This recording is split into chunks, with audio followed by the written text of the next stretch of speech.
Lauren Astley, 18 years old. Security cameras capture an ordinary moment. She's going up the mall escalator, smiling. It's morning. At the end of her shift, she walks to the parking lot, phone to her ear, her whole life ahead of her. Less than 24 hours later, that image vanishes. A cyclist finds her body floating in an isolated marsh, just 5 miles away. She had plans for that evening, meeting up with friends, enjoying the last summer before college. It was supposed to be a night of laughter and goodbyes. But the scene changed drastically. A bungee cord was found at the scene, the centerpiece of an act so violent that even forensics, accustomed to the worst, were left in shock. What they found there wasn't just a wound, but the mark of definitive brutality. The police check her phone. The last person Lauren spoke to? Her ex-boyfriend. Nathaniel Fujita. At 7:05 p.m., she sends a simple message, "I'm here." And after that, silence. What happened in those crucial minutes between her arrival and the moment her life was brutally ripped away? This is the story of a crime that paralyzed an entire town, Marcus. And exposed the darkest face of relationships, breakup violence. Welcome to Shadowline. I'm Anna, and if you are new here, don't forget to subscribe to the channel. I'm Marcus, and today's case begins months before that final text message. Shadowline, where every shadow holds a secret. Rayland is one of those towns where nothing bad happens. Located 30 minutes from Boston, with just over 13,000 residents, it's known for low crime rates and an excellent school system. Families moved there for exactly that, safety and quality of life. But in July 2011, Wayland's tranquility would be destroyed. Lauren Dunn Astley was born on April 1st, 1993, the only child of Mary Dunn and Malcolm Astley, both teachers. Even facing her parents' divorce when she was just 6 years old, she grew up in a stable and very supportive environment. And Lauren was the type of young woman who didn't stop. She played tennis on the high school team, worked part-time at a clothing store, and had a very strong artistic streak. She sang in the school's a cappella group, played the French horn in the youth symphony orchestra, and even acted in local plays. She filled every minute of her day. Despite standing only 5 feet tall, Lauren had a presence that was impossible to ignore. But what really defined her weren't her grades or talents, it was her compassion. To give you an idea, at 12 years old, she traveled to New Orleans to help victims of Hurricane Katrina. And it wasn't a one-time adventure, she went back 2 more times. She was a camp counselor, a church volunteer, always the first to offer help to anyone in need. In the spring of 2011, all that effort paid off. She was accepted into Elon University in North Carolina. She was radiant, ready to start a new chapter in the fall. At that moment, for Lauren, the future seemed limitless. Lauren met Nathaniel Fujita in their freshman year of high school in 2008. And he wasn't just any student. Nathan was the definition of the golden boy. He was the star player of the football team, tall, athletic, and extremely popular in the hallways. Beyond sports, he had a cultural pedigree. He was the son of Tom Fujita, a renowned guitarist and professor at the prestigious Berklee College of Music. Nathan came from a creative and well-respected family in Wayland. To an outsider, the equation was simple and beautiful: the talented, artsy girl dating the charismatic athlete. They seemed like the high school perfect couple. But the relationship was never stable. For 3 years, they lived a vicious cycle of breaking up and getting back together repeatedly. And while the school saw the perfect couple, Lauren's closest friends noticed worrying signs. Nathan was possessive, jealous, and controlling. He checked her phone obsessively and questioned who she was talking to. The violence was simmering just beneath the surface. In 2009, during one of their off periods, Lauren kissed another boy at a dance. When Nathan found out, his reaction was disproportionate. He explicitly threatened to slit the boy's throat. The saddest part of the story is that, at the time, no one took the threat very seriously. It seemed like just teenage drama, until it wasn't. In April 2011, exactly on her birthday, Lauren gave herself the best present possible. She made a definitive decision. The relationship was over. Since they were going to different colleges in the fall, the timing was perfect to cut ties. And she didn't do it alone. Lauren's friends, worried for a long time, helped her write a list of concrete reasons for the breakup: the sick jealousy, the outbursts of anger, and his constant need to control her life. When she finally ended it, the feeling wasn't sadness, but profound relief. She was free. For Lauren, it was relief. For Nathan, it was the end of the world. The change in behavior was drastic and visible to everyone in Wayland. The outgoing young man became a recluse inside his own home. He stopped training, isolated himself from friends, and spent his days locked in his room drinking and using illicit substances. He was so lost that even his childhood dream, an offer to play football at Trinity College, stopped mattering. Seeing her son sinking, Nathan's mother, Beth, took him to a psychiatrist. The diagnosis was clear: severe clinical depression. But Nathan rejected the help, refusing both medication and therapy. Desperate and not knowing what to do, Beth made a decision that, in hindsight, would seal everyone's fate. She went to the mall where Lauren worked and begged the ex-girlfriend to talk to her son. She naively believed that a friendly conversation could bring him back to reason, and Lauren, being the compassionate person she was, agreed. In late June 2011, the mood was celebratory. Lauren and her friends organized a huge graduation party in her backyard with a giant tent and over 150 guests. It was supposed to be the perfect night. But the atmosphere changed when Nathan arrived. He was visibly intoxicated and didn't leave Lauren's side for a second. He acted like a shadow all night, interrupting conversations, physically stopping her from dancing with other people, and trying to force an intimacy that no longer existed. Lauren, maintaining her usual class, tried to dismiss him politely, but she was firm. "I'm trying to enjoy my night. We are broken up. We are not getting back together." Nathan's response to that rejection was violent. He didn't scream, he acted. Furious, he marched to one of the central poles holding up the tent and delivered a punch with full force. The impact was so brutal that the entire structure shook, and guests had to run to hold the poles to prevent the tent from collapsing on everyone. Nathan was asked to leave immediately, but the party was already ruined. Later, Lauren told her mother about the incident, describing how he had harassed her the entire night. The real problem was the interpretation of this fact. Everyone viewed it as the drama of a drunk, sad ex-boyfriend. No one, not Lauren, not her friends, not her family, managed to see that that punch to the tent wasn't just anger. It was a rehearsal for what was to come. It was Sunday, a typical summer day. Lauren arrived at work at the mall around 9:45 a.m. Security cameras recorded her entrance, and throughout the day, she followed her normal routine, helping customers, organizing racks, working.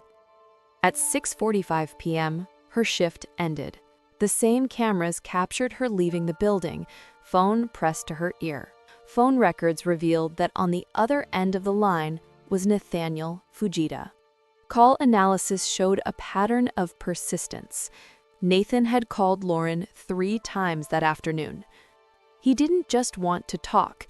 He had a scenario ready.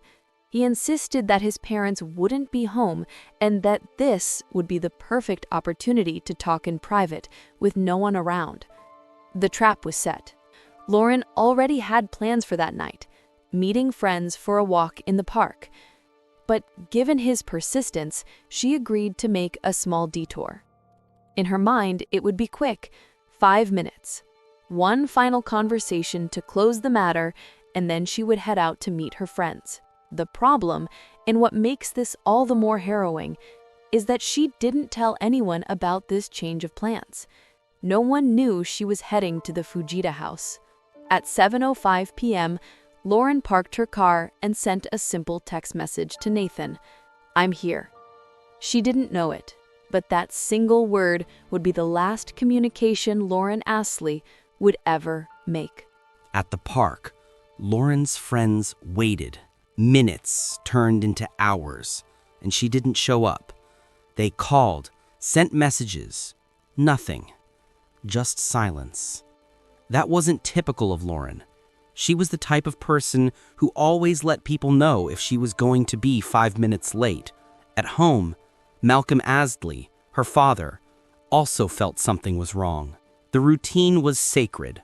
Work, home to change clothes, and then go out. But she didn't appear, didn't call, didn't send a sign. A father's intuition rarely fails. Without hesitating, at 10 p.m. that same night, Malcolm called the Wayland police and reported his daughter missing. The authorities' response was immediate. The Wayland police didn't follow that old protocol of waiting 24 or 48 hours. They knew that an 18-year-old girl, responsible and communicative, doesn't disappear without a reason. She was in danger. The search began that same night, mobilizing officers, neighbors, and family members. Around midnight, the first piece of the puzzle was found. Lauren's red Jeep was parked at Wayland Town Beach. The scene was disturbing in its normality. The windows were down, and inside the car, her purse and laptop were intact. Robbery was ruled out. The car was there, but there was no sign of Lauren. As soon as he got the news about the car, Malcolm rushed to the beach. What happened next is one of the saddest images of this case. Driven by pure desperation, Lauren's father walked directly into the dark water of the lake, holding only a flashlight. He swept the water with the light, calling for her, hoping to find her, praying he could save her.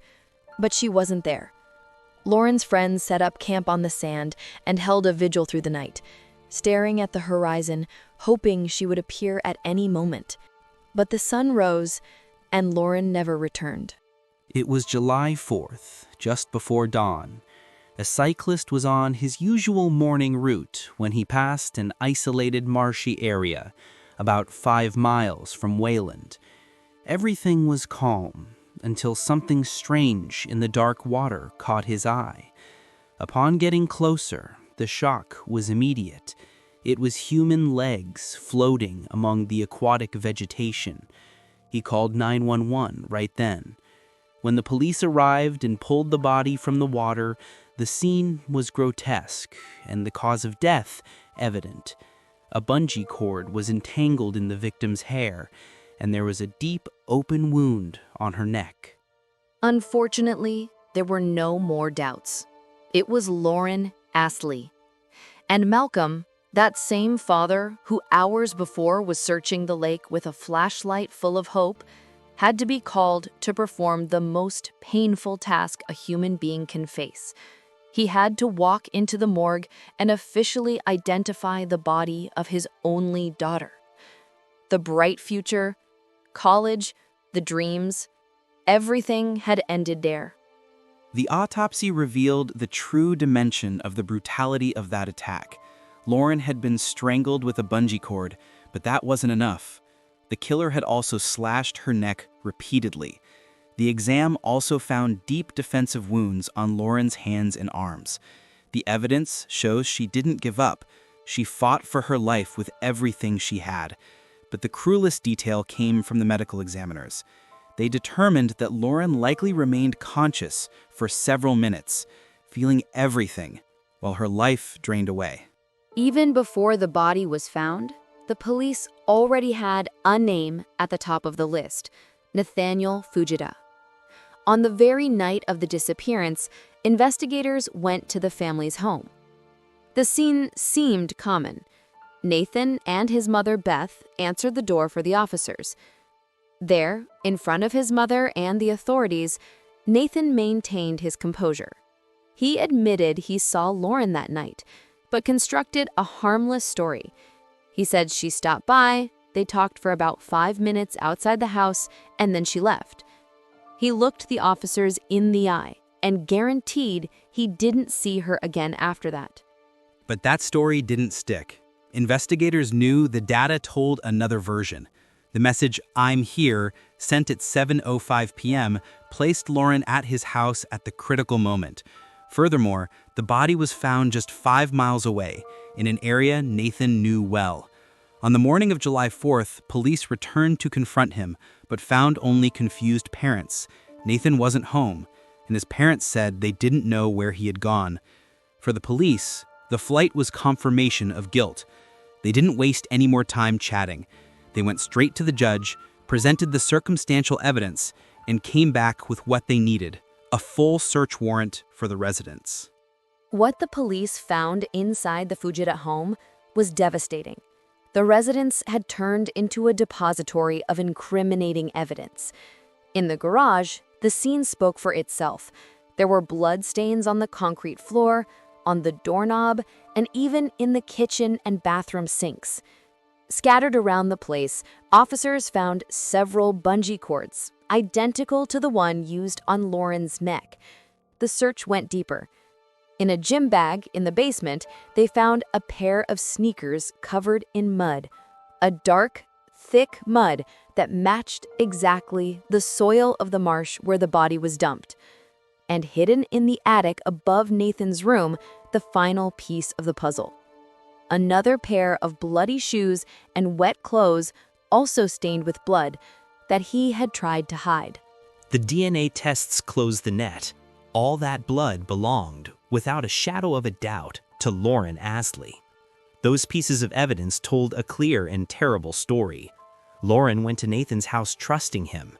She walked into that garage, a place she knew well, and that was where the attack happened. Nathan tried to clean the scene, tried to wash the clothes, tried to hide the shoes in the attic. He tried to erase what he did. But the violence was so brutal, it left traces even he couldn't clean. The house was screaming her name. The manhunt didn't last long. In the early hours of July 5, 2011, police located Nathaniel Fujita hiding at a cousin's house. When officers arrived, he surrendered without offering any resistance. But what drew attention wasn't the arrest, it was his behavior afterward. Taken to the interrogation room, Nathan built a wall around himself. He remained completely silent. He offered no explanations, didn't cry, didn't confess, and didn't even bother to deny it. He just sat there, impassive, while investigators listed the charges. The silence at the station, however, hid a terrible arrogance that he showed in private. A previous conversation with his cousin would become the key piece of the trial. Right after the news of Lauren's death broke, the cousin called Nathan, shocked, asking if he knew what had happened. Nathan's response was blood-curdling. He didn't ask who did this or how did she die. He just said, they are never going to find the weapon. Beyond this tactical admission, he confessed logistical details. He admitted to his cousin that he was the one who drove Lauren's Jeep to the beach parking lot to throw off the police. He thought he was smarter than the investigation.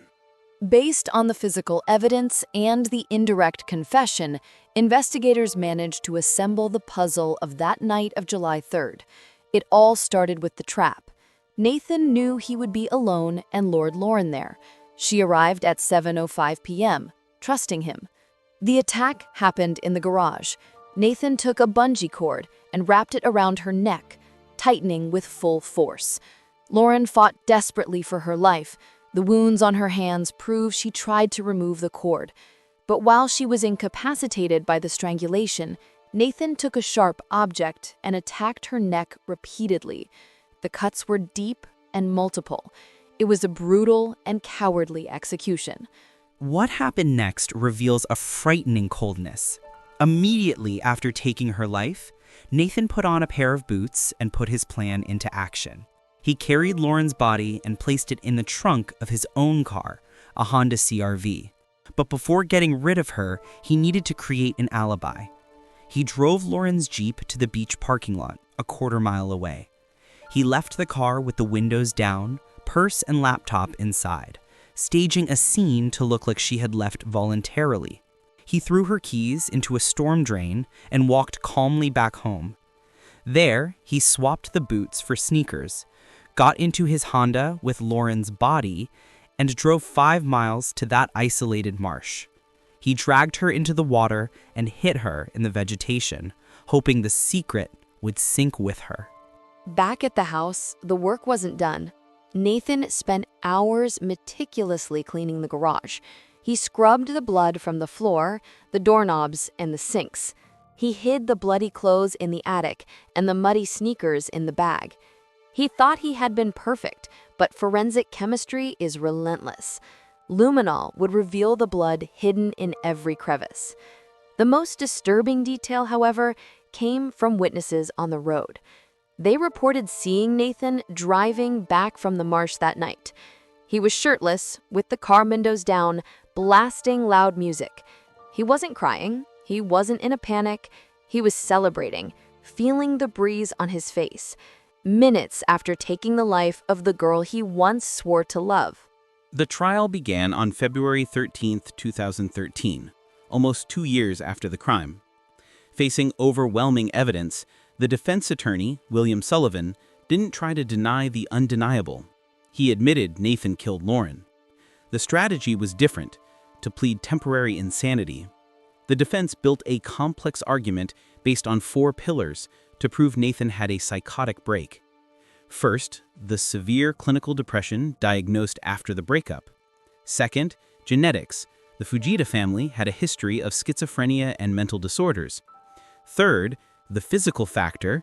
Years of playing football could have caused chronic traumatic encephalopathy, CTE, that affected his judgment. And lastly, the abuse of alcohol and illicit substances, which allegedly aggravated his instability.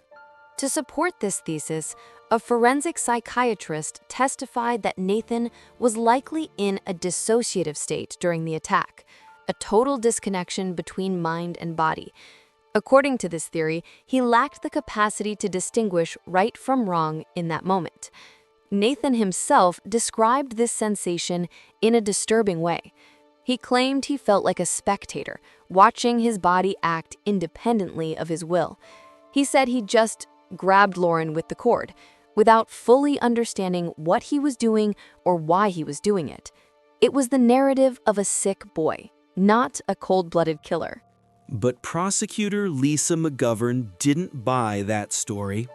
She dismantled the insanity narrative systematically, proving that this wasn't a breakdown, but a calculated act of revenge. The evidence of premeditation was glaring. Nathan called persistently until he lured her. He chose the exact time his parents wouldn't be home, and mainly, the post-crime actions. A person in a psychotic break doesn't have the mental clarity to drive 2 cars, throw keys into a specific drain, hide a body in a distant marsh, and clean up blood with chemical products.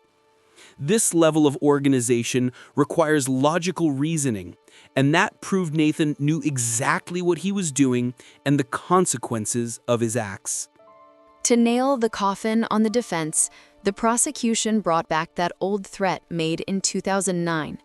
Nathan had explicitly said he would slit the throat of the boy who kissed Lauren. 2 years later, that is exactly what he did to Lauren herself.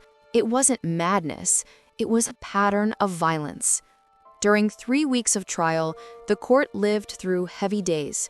Lauren's friends wept, recalling the vibrant young woman they lost, while experts debated Nathan's mind. But in the end, it would be up to the jury to decide, was he a sick person needing treatment or a killer deserving of prison? On March 7, 2013, after a full day of tense deliberations, the jury returned to the courtroom with a unanimous decision: guilty of first-degree murder. The jurors categorically rejected the insanity defense. For them, Nathaniel Fujita knew exactly what he was doing and was held criminally responsible for the brutal murder of Lauren Astley. In Massachusetts, the penalty for this type of crime is automatic and relentless: life imprisonment without any possibility of parole. Nathaniel heard the sentence in silence.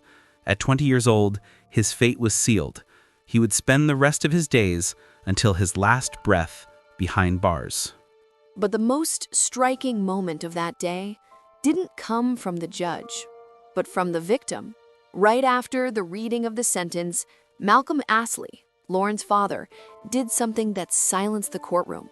He crossed the room and, instead of shouting or showing hate, he embraced Beth and Tom Fujita, the killer's parents. Amidst indescribable pain, Malcolm had the greatness to recognize there were no winners there. He understood that on that day, both families had lost their children, one to death and the other to prison. It was a gesture of pure compassion, exactly the kind of attitude Lauren herself would have had. Before the final sentence was delivered, the court stopped to hear from the victims. Mary Dunn, Lauren's mother, made a statement that left everyone in tears, exposing the brutality of the absence. She said, "My days are no longer filled with motherhood. They are filled with shock, pain, disorientation, and an unbearable longing." And she concluded with a phrase that sums up the eternal void of losing a child. "Never again will I be called mom or mommy. That part of me died with Lauren." As for Malcolm Astley, even in the midst of grief, he tried to find meaning in that absurd tragedy. He focused his statement on the urgent need for education and prevention. He warned the court and society, we need to expand our efforts to understand what led to this deeply damaging and tragic act. Malcolm insisted that the solution isn't just to punish, but to prevent. According to him, we must identify vulnerabilities in our youth and approach them with protection and care, promoting responsibility and mutual respect. Only then can we stop other families from going through what they went through. After the devastating loss, Mary and Malcolm didn't let the darkness win. They channeled all that pain into concrete action. They created the Lauren Dunn Astley Memorial Fund, a nonprofit organization with a vital mission to educate young people about relationship dynamics and prevent future tragedies. The foundation doesn't just focus on the tragedy. It honors Lauren's life by supporting initiatives she loved, like the arts and community service. The goal is to promote discussions about healthy relationships and offer tools so that young people know how to deal with breakups safely, without fear and without violence. Marcus Astley became the voice of this cause. He traveled the country speaking at schools, teaching students to identify the warning signs of an abusive relationship. And the data shows why this is so urgent. Statistics indicate that 1 in 3 adolescents suffers some form of abuse in their relationships. Lauren's case brought to light a specific and dangerous term: breakup violence. It is the critical moment when a person reacts with extreme aggression to the end of a relationship, something much more common than we imagine. The impact was real. Events like the Breakup Summit gathered hundreds of young people to discuss the topic. And today, Wayland High School requires all students to participate in educational programs on domestic violence prevention. Lauren's death changed the rules of the game. It seemed the case was closed, but in January 2024, a judicial decision brought a new wave of anguish to the Astley family. The Massachusetts Supreme Judicial Court overturned the legislation mandating life without parole for all those convicted of first-degree murder. The new ruling prohibits this definitive sentence for defendants who were under 21 at the time of the crime. The legal argument is based on neuroscience. According to the court, the brains of young adults are not yet fully developed, which affects impulse control. Nathaniel Fujita was 18 when he murdered Lauren. This means that, under this new interpretation, he technically qualifies. That behind bars for the rest of his life may no longer be a guarantee. He may, in the future, have the right to request parole. For Mary Dunn, this possibility was devastating. It's as if the wound which had barely healed was ripped open again. She vented with brutal honesty. "I thought it was all over when he was sentenced, but that was pure naivety on my part. Her pain lies in the asymmetry of the situation." Mary said, "I don't understand how, if Lauren can't live her life, he could live any life.